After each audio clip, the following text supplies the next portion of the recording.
எப்படி இருக்கீங்க? நல்லா இருக்கு. ஒரு 1 இயருக்கு முன்னாடி பேக் பெயினுக்காக சிவியர் பேக் பெயினுக்காக வந்து ட்ரீட்மெண்ட் ஆமா எடுத்தோம். சார், ஆமா. அதுக்கப்புறம் அந்த கம்ப்ளைண்ட்லாம் எப்படி இருக்கு? No complaint sir. நானும் ஹெவியா ரிஸ்க் எடுத்தாதான் லைட்டா வலிக்கும். நீங்க கொடுக்குற ஆயில் போட்டா அது எப்படி ½ அன் ஹவர்ல கிளியர் ஆகும். உங்களோட வீட்டு வேலை எல்லாத்தையும் நீங்க தானே செஞ்சு? நான் தான் பண்றேங்க, எல்லா வேலையும் நான் தான் பண்றேன். டிராவலிங்லாம் பண்ண முடியுதுங்களா? டிராவலிங் பண்றேன், ஜாப் குனிஞ்சா நிமிர முடியாம அழகிட்டே தான் வந்தோம் இல்லைங்களா? அதெல்லாம் ஞாபகம் இருக்கா? இருக்கு சார், ரொம்ப ஞாபகம் இருக்கு, மறக்க முடியாது. அது இங்க வந்துதான் கிளியர் ஆயிடுச்சுங்க. நான் எவ்வளவு ட்ரீட்மெண்ட் பார்த்தேங்க. ஆனா இந்த உங்களுடைய வர்மால வந்த பிறகு எனக்கு ஒருத்தர் சொன்னாரு, அவரை வச்சு இங்க வந்தேன். ஆனா நீங்க கொடுக்குற ட்ரீட்மெண்ட்லயும் என்னுடைய உடம்பு நானும் ஒத்துழைச்சதுனால வலி. பெயின் எவ்வளவு நாளா இருந்தது நமக்கு? பெயின் ஒரு 3 months இருந்தது, முதுகு வலி. வர முடியாத சூழ்நிலையில இருந்தேன். எங்கெங்கயோ ட்ரீட்மெண்ட் பார்த்து கடைசியில இங்க வந்துதான் கிளியர் ஆயிடுச்சுங்க.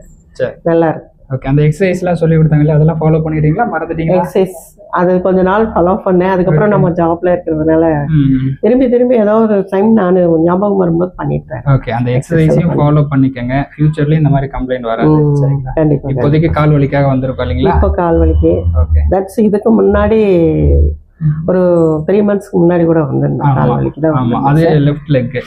அது லெஃப்ட், இப்போ ரைட்ல இருக்கு. ரைட்ல இருக்கு. அந்த எக்ஸசைஸையும் ப்ராப்பரா ஃபாலோ பண்ணிட்டோம்னா இந்த கால் வலியும் இருக்காது, பேக் பெயினும் இருக்காது. சரிங்களா? மந்த்லி ஒன்ஸ் எவ்வளவு வேலை இருந்தாலும் மந்த்லி ஒன்ஸ் மட்டும் வந்து செக் பண்ணிட்டு அதுக்கேற்ற மாதிரி நம்ம ட்ரீட்மெண்ட் எடுத்துக்கோங்க. சரிங்களா? அந்த எக்ஸசைஸை ஃபாலோ பண்ணிக்கோங்க. கண்டிப்பா. நன்றி. ரொம்ப